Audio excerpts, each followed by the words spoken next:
Assalamualaikum warahmatullahi wabarakatuh.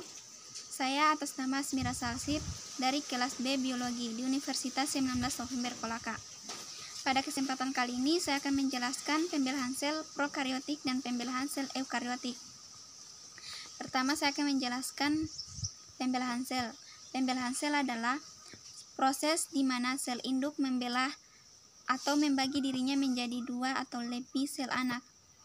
Pada pembelahan sel ini dia terbagi menjadi dua, yaitu pembelahan sel prokariotik dan pembelahan sel eukariotik. Pertama saya akan menjelaskan tentang pembelahan sel prokariotik. Pembelahan sel prokariotik dikenal dengan pembelahan biner, yang artinya pembelahan ini berlangsung secara sederhana dan spontan. Proses pembelahan ini juga dikenal dengan proses pembelahan amitosis, artinya pembelahan yang tidak melibatkan kromosom. Pembelahan biner dapat ditemukan pada sel bakteri, proses pertumbuhan sel, duplikasi materi genetik, pembagian kromosom, dan pembelahan sitoplasma. Pada pembelahan biner, kromosom diduplikasi dan akan menempel pada membran plasma. Kemudian akan terjadi pertumbuhan di antara dua tempat, pelekatan kromosom, untuk melakukan pemisahan inti, sehingga sitokinesis dan pembentukan dinding sel kemudian terbentuk menjadi dua sel anak. Yang kedua itu pembelahan sel eukariotik. Pada pembelahan sel eukariotik ini dibagi menjadi dua, yaitu mitosis dan meiosis.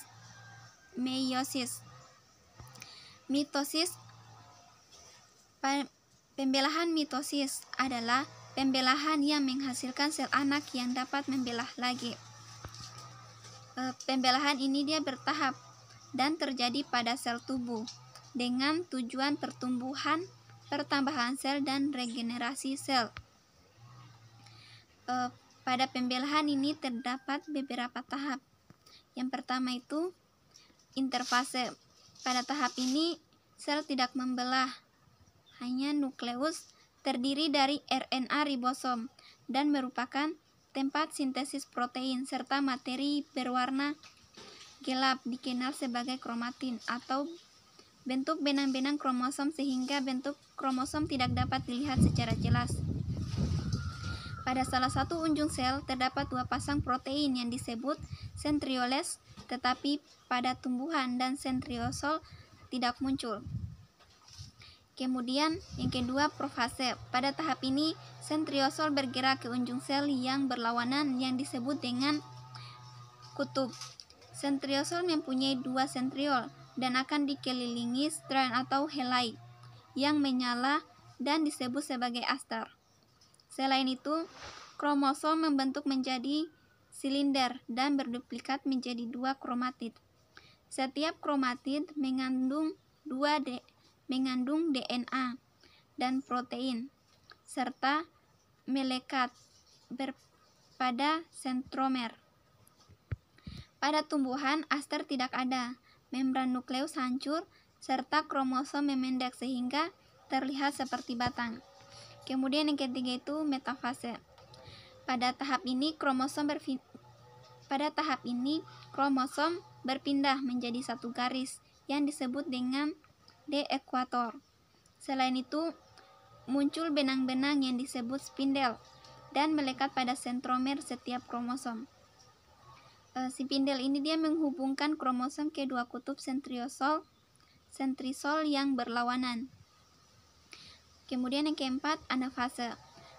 Pada fase ini kromatid berpisah dan bergerak ke arah kutub yang berbeda. Kemudian yang kelima, telofase. Pada tahap ini, kromosom mulai mengatur membentuk nukleus yang berpisah dan dikelilingi membran nukleus. Kemudian yang kedua itu pembelahan meiosis. Pembelahan meiosis merupakan pembelahan yang menghasilkan gamet. Gamet ini tidak dapat membelah lagi sampai tahap pembuahan. Pembelahan ini terjadi pada pembentukan sel kelamin atau gametogenesis. pada kelenjar kelamin atau gonad pada hewan dan tumbuhan. Tujuan pembelahan ini adalah mengurangi jumlah kromosom yang berguna untuk menyamakan komposisi kromosom anak dan induk. Berbeda dengan proses mitosis, pembelahan ini dia menghasilkan 4 sel yang tidak identik dengan induknya, atau diploid menjadi haploid akibat pengurangan kromosom. Pada pembelahan ini dia terdapat beberapa tahap. Di antaranya yang pertama itu leptoten. Leptoten adalah tahap di mana benang kromatin berubah menjadi kromosom. Hal ini dilakukan dengan cara memadatkan diri. Yang kedua, zigoten atau zigonema.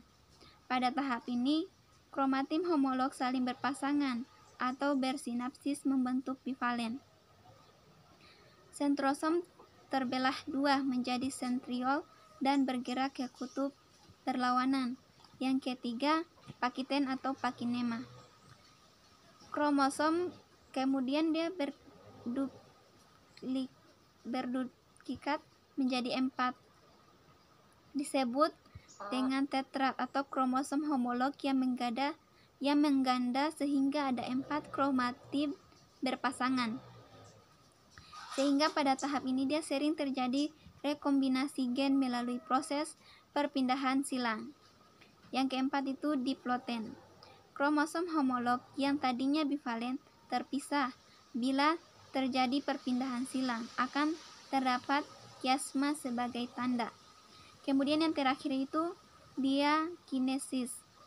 Pada tahap ini nukleus atau membran inti akan hilang dan sentriol bergerak ke masing-masing kutub serta membentuk benang-benang spindel. Mungkin itu saja materi yang dapat saya sampaikan. Sekian dari saya. Wassalamualaikum warahmatullahi wabarakatuh.